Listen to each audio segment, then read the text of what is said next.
जगत में प्रत्येक व्यक्ति को किसी ना किसी प्रकार की निर्बलता अवश्य होती है। जैसे कोई बहुत तेजी से दौड़ नहीं पाता तो कोई अधिक भार नहीं उठा पाता, कोई असाध्य रोग से पीड़ित रहता है तो कोई पढ़े हुए पाठों को स्मरण में नहीं रख पाता। ऐसे अनेकों उदाहरण और भी हैं।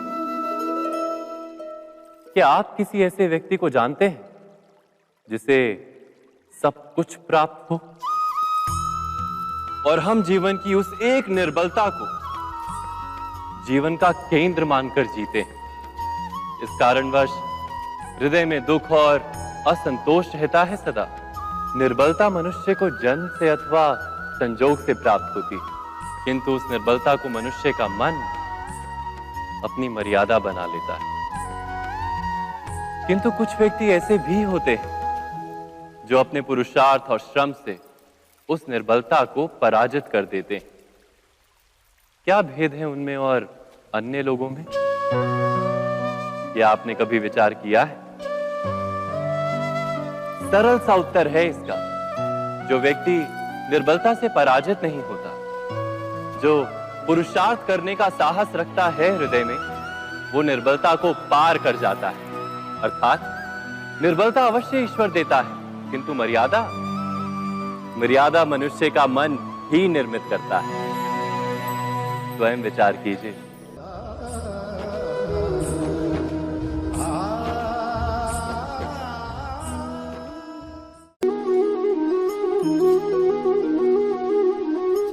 भविष्य का दूसरा नाम है संघर्ष।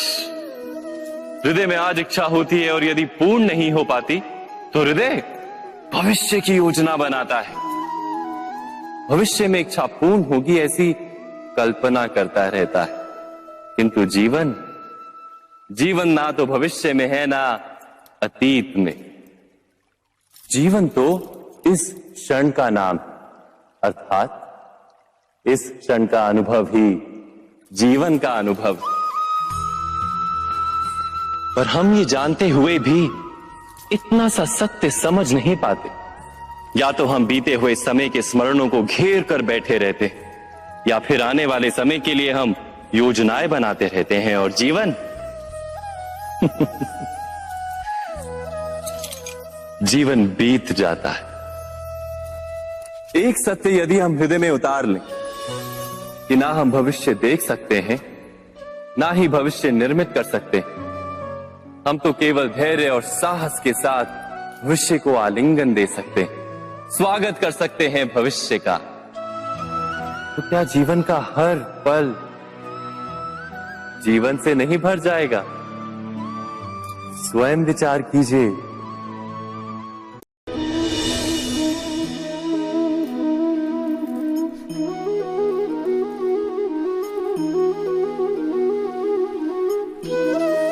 ज्ञान प्राप्ति सदा ही समर्पण से होती है, ये हम सब जानते हैं। किंतु समर्पण का वास्तविक महत्व क्या है? क्या हमने कभी विचार किया? मनुष्य का मन सदा ही ज्ञान प्राप्ति में विभिन्न बाधाओं को उत्पन्न करता है। कभी किसी अन्य विद्यार्थी से ईर्ष्या हो जाती है, कभी पढ़ाए हुए पाठों पर संदेह जन्मता है और कभी गुरु द्वारा दिया गया दंड मन को अहंकार से भर देता है। नहीं, क्या ऐसा नहीं होता? न जाने कैसे कैसे विचार मन को भटकाते हैं और मन की इसी अयोग्य स्थिति के कारण हम ज्ञान प्राप्त नहीं कर पाते। मन की योग्य स्थिति केवल समर्पण से निर्मित होती है। समर्पण मनुष्य के अहंकार का नाश करता है। ईर्ष्या, महत्वाकांक्षा आदि भावनाओं को दूर कर हृदय को शांत करता है और मन को एकाग्र करता है।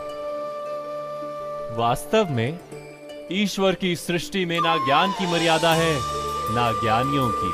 गुरु दत्तात्रेय ने तो गाय और श्वान से भी ज्ञान प्राप्त कर लिया था।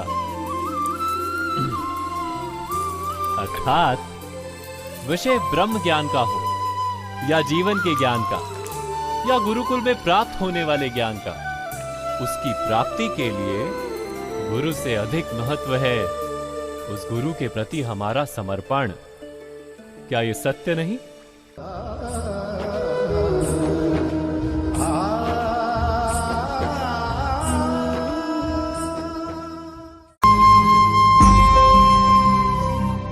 प्रत्येक मनुष्य के जीवन में ऐसा क्षण अवश्य आता है जब सारे स्वप्न, सारी आशाएं, सारे दृश्य ध्वस्त हो जाते हैं। जीवन के सारे आयोजन ही बिखर जाते हैं। एक और धर्म होता है और दूसरी ओर सुख। इसी को धर्म संकट कहते हैं। जब धर्म का वहन ही संकट हो और धर्म का त्याग ही सुख हो। विचार कीजिए, कभी किसी स्वजन के विरुद्ध सत्य बोलने का अवसर प्राप्त हो जाता है, कभी ठीक दरिद्रता के समय सरलता से चोरी करने का मार्ग प्राप्त हो जाता है, कभी किसी शक्तिशाली राजनेता या राजा के कर्मचारी का अधर्म प्रकट हो जाता है। सबके जीवन में ऐसी घटना बनती ही रहती है। अधिकतर लोग ऐसे किसी क्षण को धर्म संकट के रूप में जान ही नहीं पाते। हमें किसी प्रकार के संघर्ष का अनुभव ही नहीं होता। सहजता से सुख की ओर खींचे चले जाते हैं, जैसे मक्खी गुड़ की ओर खींची चली जाती। वास्तव में धर्म संकट का क्षण ईश्वर के निकट जाने का क्षण होता है। यदि हम संघर्षों से भयभीत ना हो, सुख की ओर आकर्षित ना हो, अपने धर्म पर दृढ़ रहे, तो ईश्वर का साक्षात्कार दूर नहीं।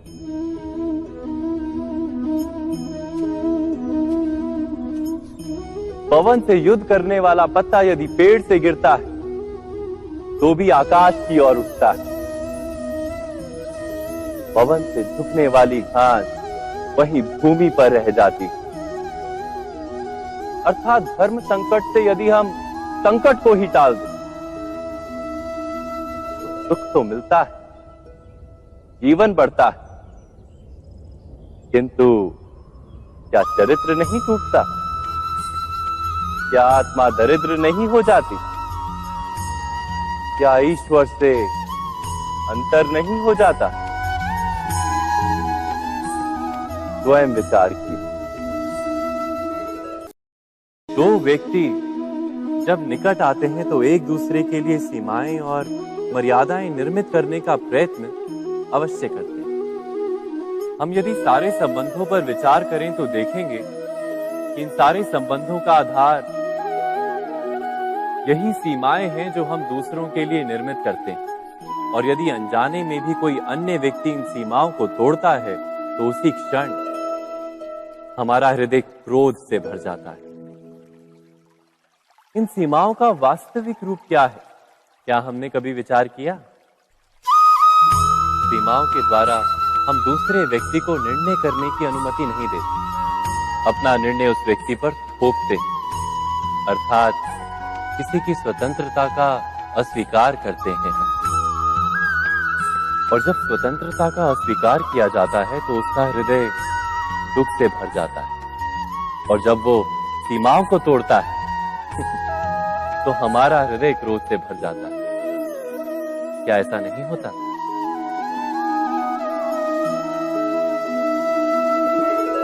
पर यदि एक दूसरे की स्वतंत्रता का सम्मान किया जाए तो किसी मर्यादाओं या सीमाओं की आवश्यकता ही नहीं होती।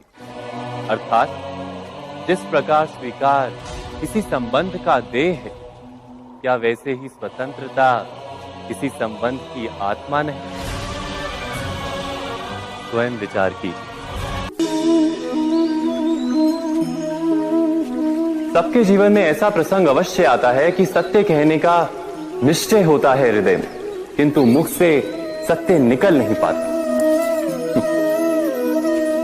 कोई भय मन को घेर लेता है।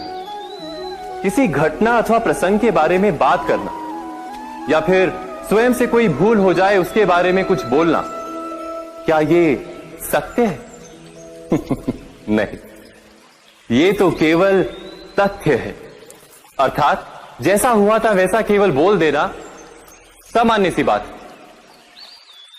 किंतु कभी कभी उस तथ्य को बोलते हुए भी भय लगता है। कदाचित किसी दूसरे की भावनाओं का विचार आता है मन। दूसरे को दुख होगा ये भय भी शब्दों को रोकता है। तो ये सत्य क्या है? क्या हमने कभी विचार किया है? जब भय रहते हुए भी कोई तथ्य बोलता है तो वो सत्य कहलाता है। वास्तव में सत्य कुछ और नहीं, केवल निर्भयता का दूसरा नाम है। और निर्भय होने का कोई समय नहीं होता, क्योंकि निर्भयता आत्मा का स्वभाव है। अर्थात क्या प्रत्येक क्षण सत्य बोलने का क्षण नहीं होता?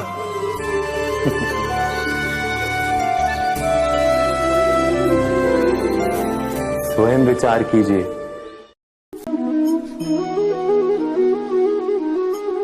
श्रेष्ठता का क्या अर्थ है? श्रेष्ठता का अर्थ है दूसरों से अधिक ज्ञान प्राप्त करना। अर्थात मूल्य इस बात का नहीं कि स्वयं कितना ज्ञान प्राप्त किया, मूल्य इस बात का है कि प्राप्त किया हुआ ज्ञान अन्य लोगों से कितना अधिक है। अर्थात श्रेष्ठता की इच्छा ज्ञान प्राप्ति को भी एक स्पर्धा बना देती है। और स्पर्धा में विजय अंतिम कब होती है?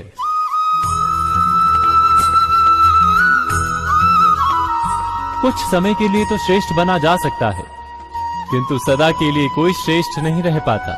फिर वही असंतोष, पीड़ा और संघर्ष जन्म लेता है। किंतु श्रेष्ठ बनने के बदले यदि उत्तम बनने का प्रयत्न करें तो क्या होगा? उत्तम का अर्थ है कि जितना प्राप्त करने योग्य है वो सब प्राप्त करना, किसी से अधिक पाने की इच्छा से नहीं, मात्र आत्मा की तृप्ति हेतु कुछ प्राप्त करना। उत्तम के मार्ग पर किसी अन्य से स्पर्धा नहीं होती, स्वयं अपने आप से स्पर्धा होती है।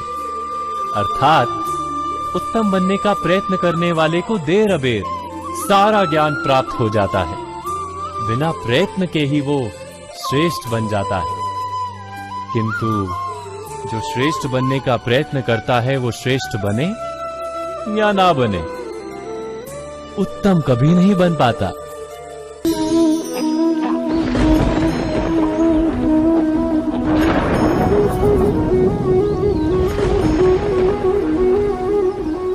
सपनों और पूर्वाभासों के आधार पर हम भविष्य के सुख दुख की कल्पना करते हैं। भविष्य के दुख का कारण दूर करने के लिए हम आज योजना बनाते हैं।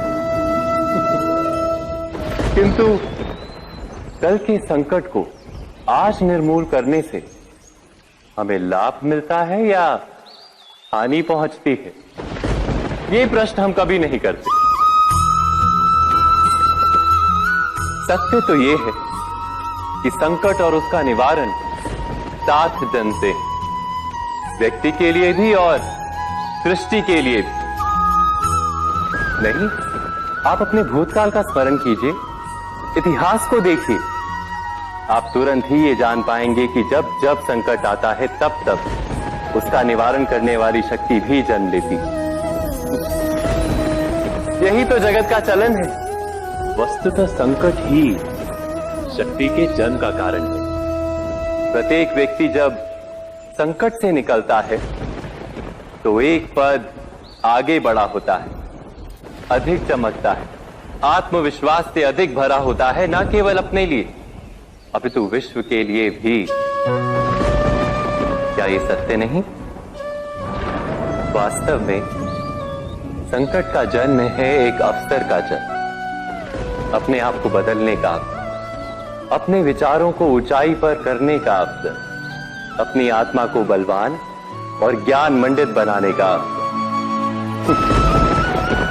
जो ये कर पाता है उसे कोई संकट नहीं होता, किंतु जो ये नहीं कर पाता वो तो स्वयं एक संकट है विश्व के लिए।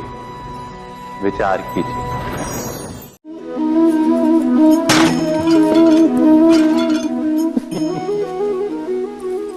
कभी कभी कोई घटना मनुष्य के जीवन की सारी योजनाओं को तोड़ देती और मनुष्य उस आघात को अपने जीवन का केंद्र मान लेता। पर क्या भविष्य मनुष्य की योजनाओं के आधार पर निर्मित होते हैं? नहीं। जिस प्रकार किसी ऊंचे पर्वत पर सर्वप्रथम चढ़ने वाला उस पर्वत की तलाई में बैठकर जो योजना बनाता है, क्या वही योजना उसे उस पर्वत की चोटी तक पहुंचाती है? नहीं। वास्तव में वो जैसे जैसे ऊपर चढ़ता है वैसे वैसे उसे नई नई चुनौतियां, नई नई विडंबनाएं, नए नए अवरोध मिलते हैं। प्रत्येक पद पर वो अपने अगले पद का निर्णय करता है। प्रत्येक पद पर उसे अपनी योजनाओं को बदलना पड़ता है। कहीं पुरानी योजना उसे खाई में ना ढकेल दे। वो पर्वत को अपने योग्य नहीं बना पाता, केवल स्वयं को पर्वत के योग्य बना सकता है। क्या जीवन के साथ भी ऐसा ही नहीं? जब मनुष्य जीवन में किसी एक चुनौती को, एक अवरोध को अपने जीवन का केंद्र मान लेता है, अपने जीवन की गति को ही रोक देता है, तो वो अपने जीवन में सफल नहीं बन पाता और ना ही सुख और शांति प्राप्त कर पाता। अर्थात जीवन को अपने योग्य बनाने के बदले स्वयं अपने को जीवन के योग्य बनाना ही सफलता और सुख का एकमात्र मार्ग नहीं। स्वयं विचार कीजिए।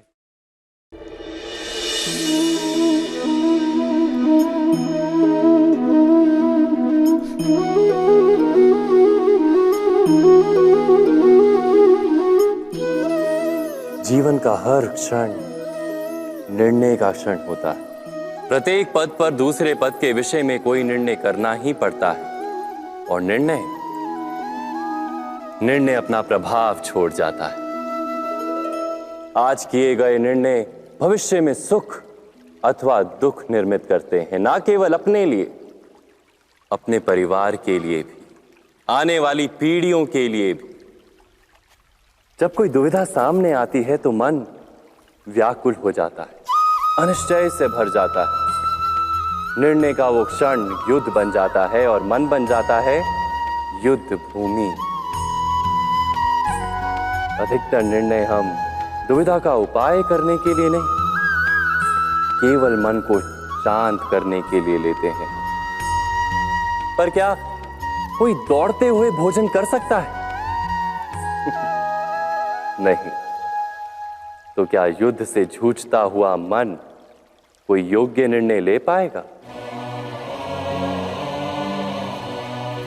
वास्तव में शांत मन से जब कोई निर्णय करता है तो अपने लिए सुखद भविष्य बनाता है, किंतु अपने मन को शांत करने के लिए जब कोई निर्णय करता है तो वो व्यक्ति भविष्य में अपने लिए कांटों भरा वृक्ष लगाता है। स्वयं विचार कीजिएगा।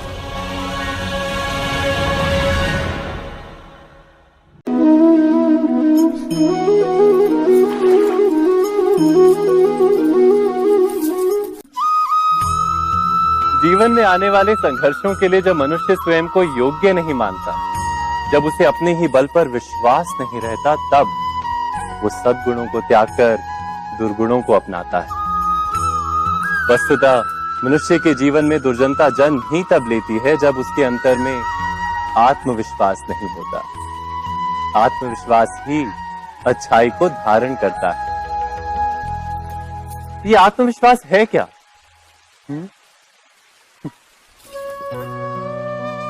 जब मनुष्य ये मानता है कि जीवन का संघर्ष उसे दुर्बल बनाता है, तो उसे अपने ऊपर विश्वास नहीं रहता।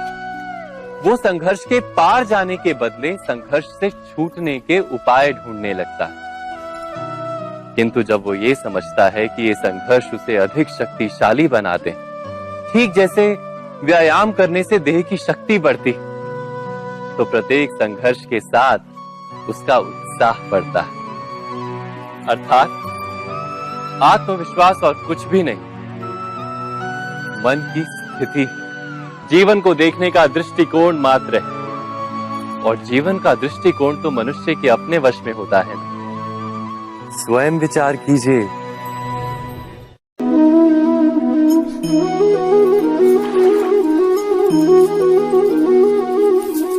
पिता सदा ही अपने संतान के सुख की कामना करते हैं, उनके भविष्य की चिंता करते रहते हैं। इसी कारणवश सदा ही अपने संतानों के भविष्य का मार्ग स्वयं निश्चित करने का प्रयत्न करते रहते हैं। जिस मार्ग पर पिता स्वयं चला है, जिस मार्ग के कंकर पत्थर को स्वयं देखा है, मार्ग की छाया, मार्ग की धूप को स्वयं जाना है, उसी मार्ग पर उसका पुत्र भी चले, यही इच्छा रहती है हर पिता की। निस्संदेह उत्तम भावना है ये, किंतु 3 प्रश्नों के ऊपर विचार करना हम भूल ही जाते हैं। कौन से प्रश्न? प्रथम प्रश्न, क्या समय के साथ प्रत्येक मार्ग बदल नहीं जाते? क्या समय सदा ही नई चुनौतियों को लेकर नहीं आता? तो फिर बीते हुए समय के अनुभव नई पीढ़ी को किस प्रकार लाभ दे सकते हैं? दूसरा प्रश्न, क्या प्रत्येक संतान अपने माता पिता की छवि होता है? हाँ, संतानों को संस्कार तो अवश्य माता पिता देते हैं, किंतु भीतर की क्षमता तो ईश्वर देते हैं। तो जिस मार्ग पर पिता को सफलता मिली है, विश्वास है कि उसी मार्ग पर उसकी संतानों को भी सफलता और सुख प्राप्त होगा। तीसरा प्रश्न, क्या जीवन के संघर्ष और चुनौतियां लाभकारी नहीं होती? क्या प्रत्येक नया प्रश्न एक नए उत्तर का द्वार नहीं खोलता? तो फिर संतानों को नए नए प्रश्नों, संघर्षों और चुनौतियों से दूर रखना, ये उनके लिए लाभ करना कहलाएगा या हानि पहुंचाना? अर्थात जिस प्रकार संतान के भविष्य का निर्माण करने के बदले उसके चरित्र का निर्माण करना श्रेष्ठ है, वैसे ही संतानों के जीवन का मार्ग निश्चित करने के बदले उन्हें नए संघर्षों के साथ जूझने के लिए मनोबल व ज्ञान देना अधिक लाभदायक नहीं होगा? स्वयं विचार कीजिए। मनुष्य की सबसे बड़ी दुर्बलता क्या होती है? सोचिए। धन, प्रेम, अहंकार। मनुष्य की सबसे बड़ी दुर्बलता होती है उसके रहस्य। चाहे आप कितने भी शक्तिशाली क्यों ना हो, कितने भी प्रबल क्यों ना हो, परंतु उसके रहस्य उसके नाश की चाबी होती है। इसलिए यदि प्रबल रहना है, शक्तिशाली रहना है, समर्थ रहना है, तो अपने रहस्य को किसी को भी ना बताएं, ना मित्र को और ना ही शत्रु को, क्योंकि समय पड़ने पर कब कौन शत्रु हो जाए ऐसा कहना संभव नहीं। विभीषण को रावण के अमृत कुंड का ज्ञात था, इसीलिए प्रभु श्री राम रावण का वध करने में सफल हो सके। इसलिए उचित यही है कि आप अपने रहस्य को स्वयं तक ही सीमित रखें। मनुष्य जीवन की परीक्षा में सफल होने के लिए क्या नहीं करता? वो परिश्रम करता है, दौड़ भाग करता है, और ये सब करने के पश्चात भी जब उसका काम नहीं बनता तो वो नकल करता है ना? तनिक लौटिए अपने बचपन में, स्मरण कीजिए अपने बचपन की स्मृतियों का। क्या स्मरण हुआ? विद्यालय में जब आप परीक्षा देने जाते थे तो क्या होता था? आप ना सहे, परंतु कोई ना कोई सफलता पाने के लिए नकल करता ही था और उत्तीर्ण भी हो जाता था, है ना? परंतु जीवन की परीक्षा ऐसी नहीं होती। नकल करने वाला सफल नहीं होता।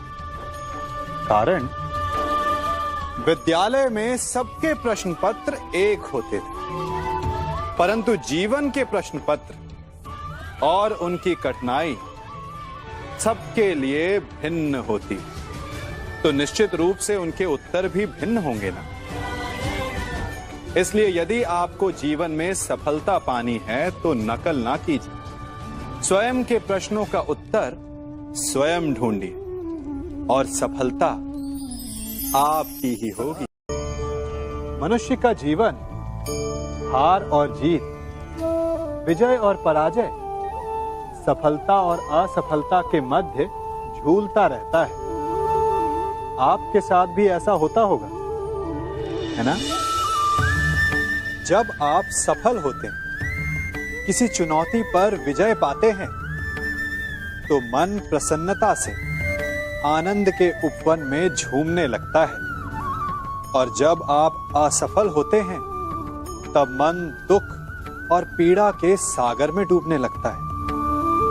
परंतु वास्तव में सफलता और असफलता है क्या?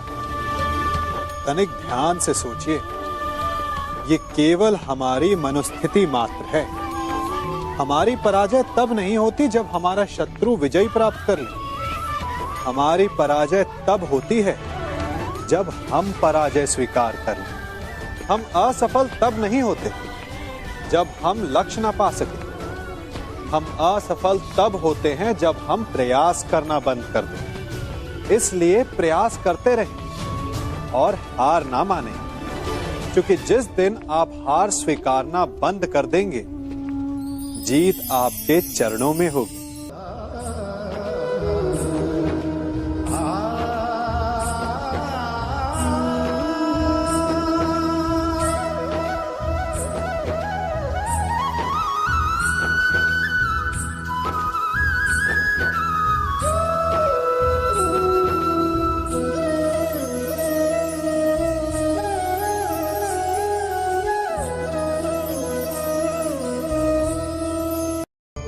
आप सबने बरगद के वृक्ष को तो देखा ही होगा। क्या आपको ज्ञात है, बरगद के वृक्ष के बीज का आकार राई से भी छोटा होता है, परंतु बरगद का वृक्ष संसार के महाकाय वृक्षों में जाना जाता है। जब उसका जन्म होता है, तब उसमें वो जटाएं, वो शाखाएं नहीं होती, परंतु जैसे जैसे उसका विस्तार होता है, जैसे जैसे वो अधिक शाखाओं का भार उठाता है, अधिक पत्तियों का सृजन करता है, वैसे वैसे उसकी शाखाएं जटाएं बनकर जड़ तक पहुंचती है और इस वृक्ष को सहारा देती है। ये जीवन का बहुत महत्वपूर्ण पथ है। बिना लोभ लालच शुभ कार्य करें, अन्य लोगों की सहायता करें। धीरे धीरे आपने जिनकी सहायता की, वो आपके सहायक बनते जाएंगे, आपकी जड़ों को और बलशाली बनाएंगे, आयु मान और आकार बढ़ाएंगे। सहजीवन, सहायता और निष्काम कर्म आपको मृत्यु के पश्चात भी मरने नहीं देगा, आपको अमर रखेगा। हमारा शरीर प्रकृति का एक महान आविष्कार है। इससे जटिल संरचना संसार में और कोई नहीं। हमारा शरीर जितना जटिल है, यदि इसे ठीक से जाना जाए तो इससे अधिक सरल ज्ञान देने वाला और कोई नहीं। हमारे शरीर में 5 इंद्रियां होती हैं, जो हमें भाव, गुण और वस्तुओं का बोध कराती हैं। हमारे पास आंखें हैं, नाक है, स्पर्श के लिए त्वचा है, कान है और जीभा है। सबका भिन्न भिन्न कार्य है। आंखों से देखना, कानों से सुनना, नथनों से श्वास लेना, त्वचा से स्पर्श करना और जीभा से स्वाद लेना। परंतु क्या आपने कभी सोचा कि प्रकृति ने हमें 2 आंखें दी, 2 नथने दी, 2 कान दी, स्पर्श के लिए ये पूरा शरीर दिया, परंतु जीभा केवल 1 दी? ऐसा क्यों? क्योंकि प्रकृति चाहती है कि हम देखें अधिक, सुने अधिक और ज्ञान अधिक अर्जित करें, बोले कम। क्योंकि अधिक वाचाल नाश को निमंत्रण देता है। स्मरण रखिएगा।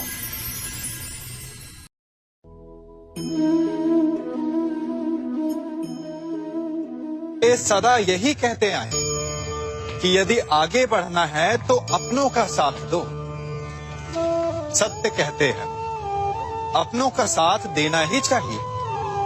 परंतु साथ देने से पूर्व ये अवश्य पहचान लेना चाहिए कि अपने हैं कौन। क्या अपने वही होते हैं जिनके साथ हमारा रक्त संबंध होता है, या अपने मित्र? अपने वो होते हैं जो हमें सद्कार्य के लिए प्रेरित करें, हमें आगे बढ़ाएं, हमारा साथ दें। और वो जिनका साथ देने से समाज का नाश, धर्म की हानि हो, वो सगे हो करके भी सगे नहीं होते। इसलिए जब अपनों की परिभाषा का चुनाव करें तो उन्हें अपना माने जो आपका साथ दे, उन्हें नहीं जो हमें अज्ञान के मार्ग पर ले जाएं।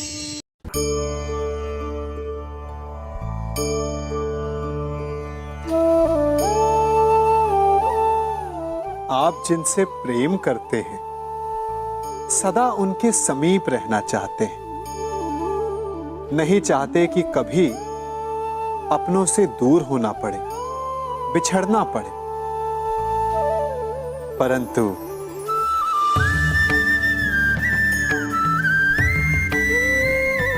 एक समय के पश्चात अपनों से दूर हो जाना उन्नति के लिए आवश्यक है। आप माता पिता हैं ना, यदि आप अपनी संतान के जीवन के हर पग पर उनका मार्गदर्शन करते रहेंगे तो आपकी संतान स्वयं मार्ग चुनना कैसे सीखेगी? मार्ग के कांटों से स्वयं को बचाना कैसे सीखेगी? इसीलिए एक समय के पश्चात अपनों से बनाई गई दूरी सदा लाभदायक रहती है। आज मैं आप सबको एक कथा सुनाता हूं। एक दिन प्रातः एक व्यापारी अपने घर से निकला। घर से निकलते ही एक बिल्ली ने उस व्यापारी का मार्ग काट दिया। व्यापारी घबरा गया, वो फिर से घर लौट गया और शुभ घड़ी की प्रतीक्षा करने लगा।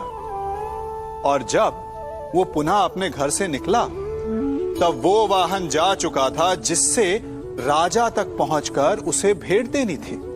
राजा को भेंट नहीं मिली। राजा क्रोधित हो गए। राजा ने उस व्यापारी का व्यापार बंद करवा दिया। इस कारण व्यापारी क्रोधित होकर घर पर अपनी पत्नी से लड़ बैठा। पत्नी अपने बच्चों समेत मैके वापस चली गई और उस व्यापारी के जीवन में यदि कुछ रह गया था तो केवल अंधकार। और इन सब का कारण वो उस बिल्ली को मानता रहा जिसने उसका मार्ग काटा था। ऐसा ही एक दूसरा व्यापारी राजा को भेंट देने निकला और उस व्यापारी का मार्ग भी एक बिल्ली ने काट दिया। वो व्यापारी तनिक घबराया, परंतु उसने आगे बढ़ना अधिक उचित समझा। राजा तक वो समय पर पहुंचा। उसने राजा को भेंट दी। राजा प्रसन्न हुए और राजा ने व्यापारी को अपना व्यापार बढ़ाने की अनुमति दी, स्वर्ण आभूषण दी। जब व्यापारी घर पर पहुंचा तो पत्नी को आभूषण और अपने बच्चों को देने के लिए वस्त्र थे उसके पास। हर ओर प्रसन्नता थी। समझ रहे हैं ना? दोनों के साथ एक ही प्रकार की घटना हुई, परंतु दोनों की प्रतिक्रिया भिन्न थी। ऐसा ही हमारा जीवन भी है। हमारे जीवन में प्रारब्ध का अपना स्थान है, परंतु उससे कई अधिक महत्वपूर्ण हमारी प्रतिक्रिया, हमारे सोच का प्रभाव है, क्योंकि यही हमारे जीवन को आकार देते हैं। इसलिए अपनी सोच को सकारात्मक रखिए। आपका जीवन सदैव आनंदमय।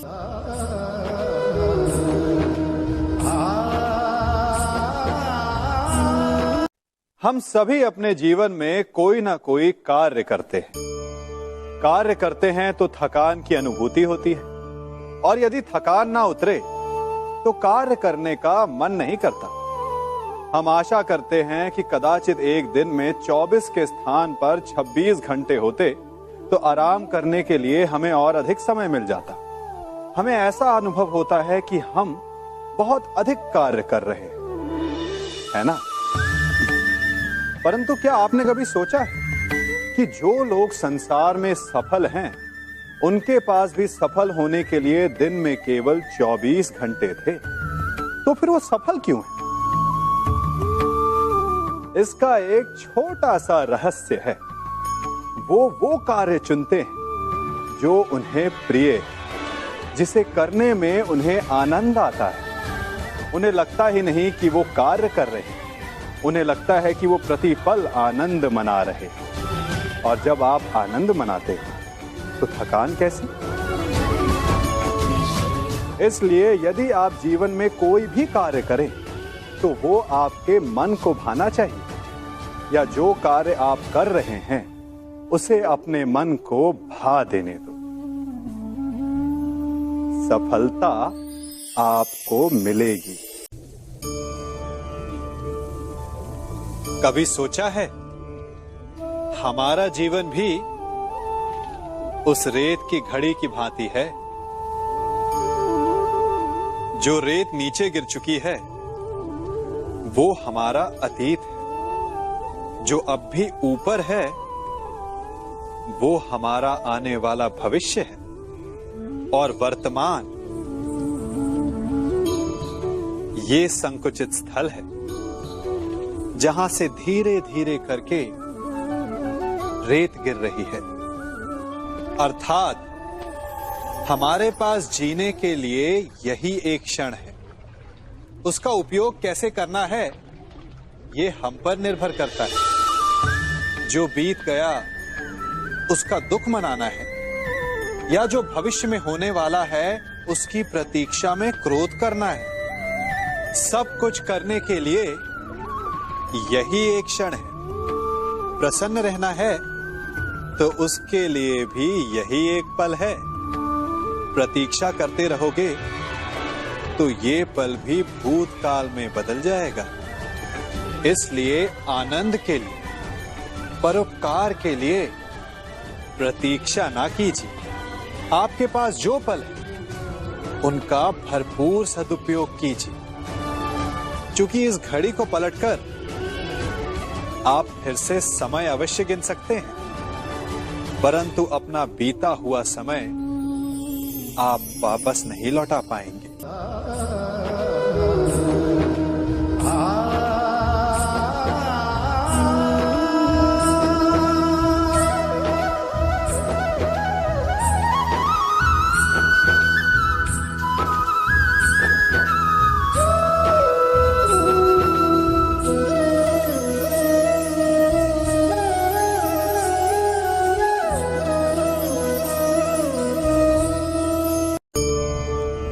मनुष्य भी बड़ा विचित्र प्राणी है। अपनों से नीचे के स्तर के लोगों को वो हे दृष्टि से देखता है, उनका उपहास उड़ाता है, उनसे बार बार कहता है कि तुम्हारा कुछ नहीं हो सकता, तुम भविष्य में कुछ नहीं कर पाओगे।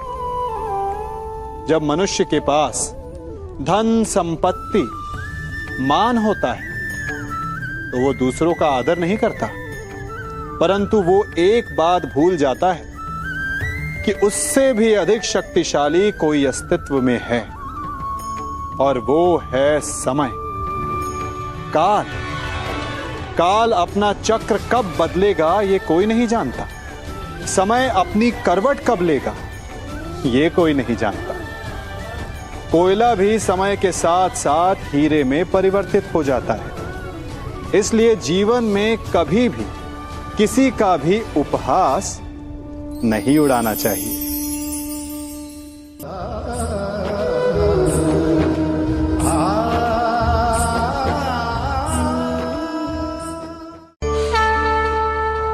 गर्व, अभिमान और अहंकार, ये तीनों सुनने में एक जैसे लगते हैं, परंतु तीनों का अर्थ भिन्न होता है और परिणाम भी। तीनों का आरंभ प्रेम से होता है। स्वयं से प्रेम, परिश्रम हमारे मन में गर्व को जन्म देता है, और सफलता अभिमान जगाती है। यहां तक ठीक है, परंतु जब ये भावना अहंकार बन जाती है तब वो समस्या बन जाती है, क्योंकि सबसे बुरा अंत अहंकारी का ही होता है।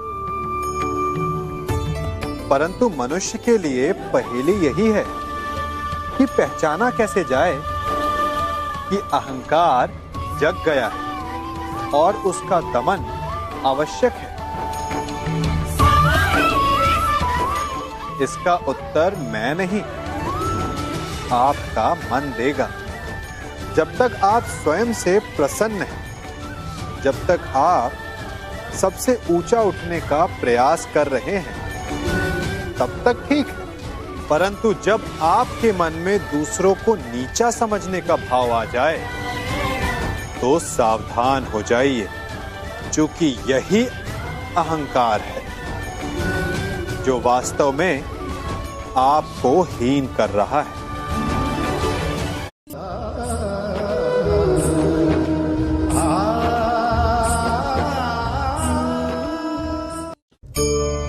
आज मैं आप सबको एक कहानी सुनाता हूं। एक दिन गोकुल में दो व्यापारी आए।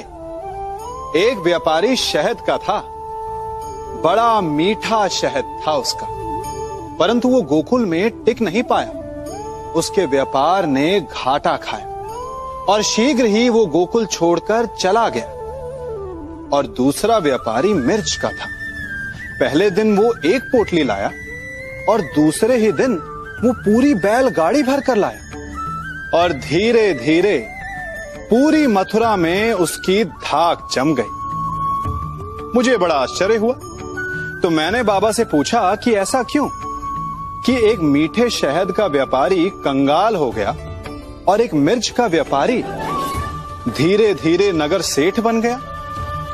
बाबा मुस्कुराए और उन्होंने कहा कि मीठी बोली बोलने वाले की तीखी मिर्च भी बिक जाती है, और जो कड़वी बोली बोलता है उसका मीठा शहद भी नहीं बिकता। वाह, कितने उत्तम विचार हैं उनके, और उचित ही है।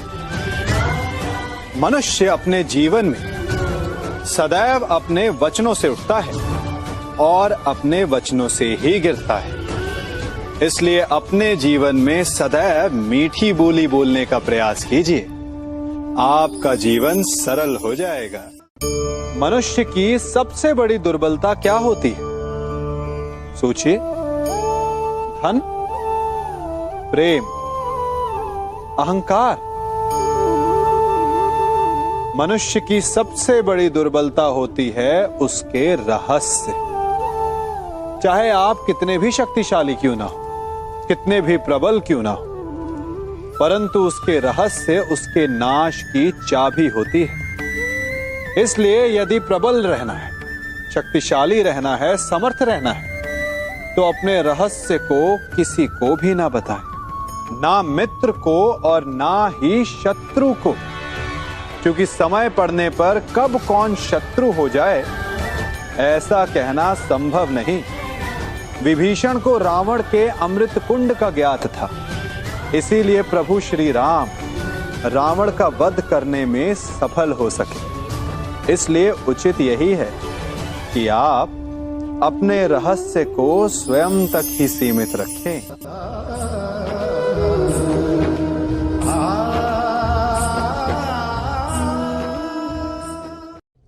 युवा अवस्था भी हमारे जीवन का कितना सुंदर काल होता है ना। बाहु में बल, मन में कुछ बड़ा कर जाने की चाह, आंखों में भविष्य के सुंदर और कोमल सपने। और इसी अवस्था में मनुष्य के भीतर पनपता है प्रेम। किसी को देखकर उस पर मन मोहित हो जाता है और फिर मनुष्य अपना सब कुछ उस पर न्यौछावर कर देना चाहता है। फिर प्रेम की परिणति होती है विवाह में। क्यों? सबको अपने खट्टे मीठे संस्मरण स्मरण हुआ है ना। परंतु यहीं से अधिकतर माता पिता और संतान के मध्य विचारों का विरोध प्रारंभ हो जाता है। संतान को लगता है कि उसका चुना जीवन साथी ही उसके लिए उपयुक्त है, और माता पिता को लगता है कि संतान अनजाने में भूल कर रही है। संतान का तर्क होता है कि उसे विवाह किससे करना है, ये उसका अधिकार है, और माता पिता का तर्क ये होता है कि अब भी जीवन साथी चुनने की समझ संतान में है ही नहीं। तो इस अवरोध को काटा कैसे जाए, उचित निर्णय कैसे लिया जाए? इसका एक ही मार्ग है, अपने उत्तरदायित्व का भान और अपनों से बड़ों के मापदंडों का भान। विवाह करने से पूर्व यह जान लेना आवश्यक है कि विवाह केवल अपने प्रेम को पाने का मार्ग नहीं है, अपितु विवाह से जीवन का एक नया द्वार भी खुलता है, और हर नए जीवन के साथ नए उत्तरदायित्व भी होते हैं। और यदि इन उत्तरदायित्वों को समझकर निर्णय लिया जाए तो विश्वास कीजिए, आपका दाम्पत्य जीवन आनंद से भरा रहेगा, और आपको कभी यह पछतावा नहीं होगा कि आपने कोई अनुचित निर्णय लिया।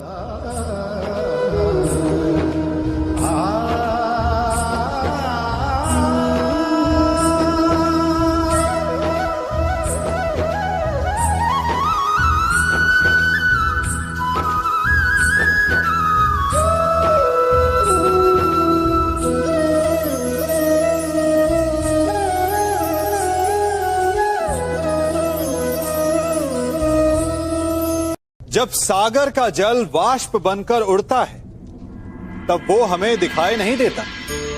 मेघ उस जल को अपने भीतर छिपा लेते हैं, लंबी यात्रा करते हैं, प्रयास करते हैं कि वो जल सदा उनके भीतर छिपा रहे, परंतु जब वायु का वेग उन्हें उड़ाकर किसी पर्वत से ले जाकर के टकरा देता है, तब उन मेघों को बरसना ही पड़ता है, क्योंकि यही नियति है, यही प्रकृति है। क्योंकि जल को सागर में जाकर मिलना ही है। ठीक ऐसा ही हमारे साथ भी होता है। हम सत्य को अपने मन के मेघों में चाहे जितना छिपाने का प्रयास कर लें, परंतु समय की आंधी उसे वास्तविकता के पर्वत से ले जाकर के टकराकर हमारे समक्ष ले ही आती है। जिस भय के कारण आप सत्य को सामने नहीं लेकर आना चाहते, एक दिन वही भय हमारे समक्ष आकर खड़ा हो जाता है, और फिर हम लाचार हो जाते हैं, क्योंकि हमने उस भय का सामना करने की तैयारी नहीं की होती। इसलिए सत्य से भागे नहीं, उसे छिपाए भी नहीं, उसे स्वीकार करें। भविष्य की बड़ी विपत्ति से बच जाएंगे।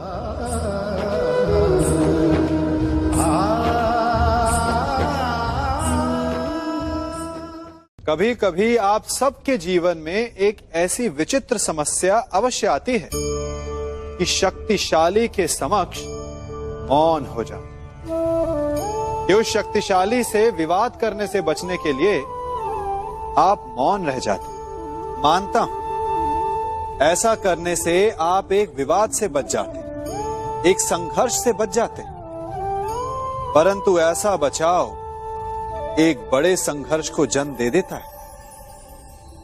कैसे?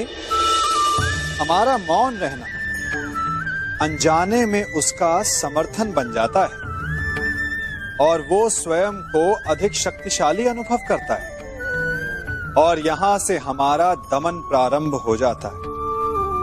एक के बाद एक हम अन्याय में अनचाहे रूप से सम्मिलित होते चले जाते हैं। तो इसका तोड़ क्या है? ये समझने के लिए ये जानना आवश्यक है कि ऐसी कौन सी बात है जो आपको विरोध करने से रोकती है। ये सामने वाले की शक्ति नहीं जो आपको रोकती है, ये आपके भीतर छिपा भय है जो आपको रोकता है। हाँ, कभी कभी भय आपकी सुरक्षा अवश्य कर सकता है, परंतु साथ साथ ये भी जानना आवश्यक है कि ये भय ही है जो आपको मौन भी रखता है, इसलिए अपने मन से भय को निकालिए और खुलकर अनीति का, अन्याय का विरोध कीजिए और फिर देखिएगा आपका मन कितना मुक्त, कितना हल्का अनुभव करेगा।